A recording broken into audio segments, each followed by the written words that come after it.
Hi guys! In this video I'm going to talk about running shoes and whether they can cause calf pain or not.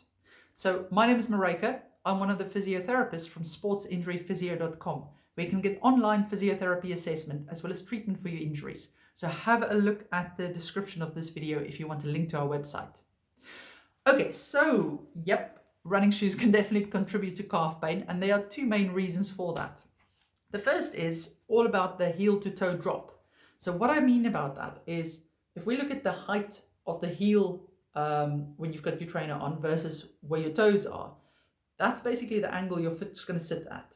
Now, if your shoe has, like for instance, a 12 millimeter drop is quite a common heel to toe drop for running shoes to have, and then you buy one that's lower, like an 8 millimeter drop or 4 millimeter drop or even a 0 drop, that means that your foot's now going to move from there to there when you run.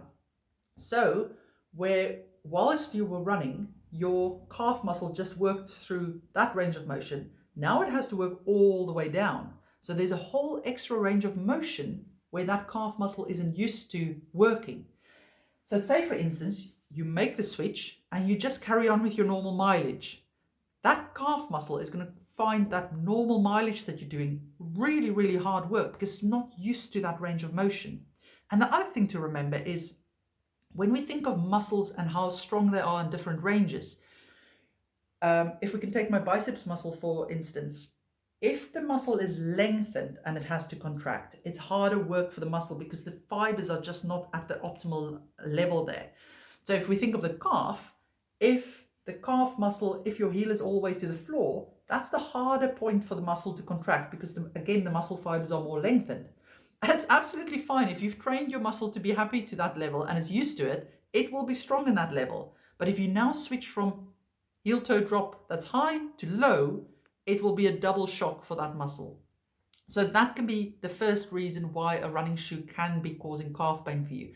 And if that's the reason, if you think that's what's happened with you, go back to your old trainers for a little bit, reduce your volume of running and things to allow the calf to calm down. And then when you make the switch to your new trainers, just be more gentle. So shorter distances. Maybe do some runs in them and other runs in your old trainers so that it can have time to get used to it. But also adding in some calf strength training in the meantime, especially in the lower ranges over the side of a step, can be useful to rehab it. But just don't add the rehab in while your calf is still painful, because remember, it's an overload injury. If the calf's painful for that reason, if you add strength training onto it while it's still painful, you'll just make it feel worse. So it's about introducing the rehab at the right time.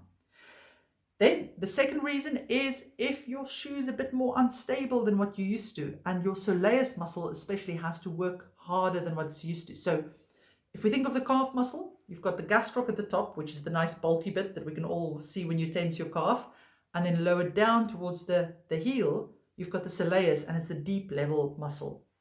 And that one plays a big role in stability when you're running. So if suddenly you run on a trainer that gives you less stability than what you're used to, that soleus muscle can overwork and you can actually strain it. Now, the interesting thing about straining the soleus muscle compared to your gastroc, which is the bulky one, the superficial one, is that the soleus strain can often just feel like a severe tightness. And the tightness builds with each run. So if you have that it feels more like a super tight muscle and it becomes a painful tight muscle, then it could be that you've actually got a tear in your soleus muscle that just feels like a really tight muscle. And it's maybe worth getting that assessed to see if that's the reason. If it is that that's happened, you're going to need a rehab program to strengthen your soleus muscle up so that it is able to cope with that, and likely make that transition to less stable shoes a little bit more slowly than what you did before. So again, if your soleus is already painful or crampy or feels uncomfortable, don't go whack heavy strength training onto it. It's got to be at the right level to get it strong. So it's worth getting some guidance there. Brilliant. Let me know if you've got any questions. And if you need more help with an injury, you're always welcome to consult one of us via video call. The link to the website is in the description of this video. Take care.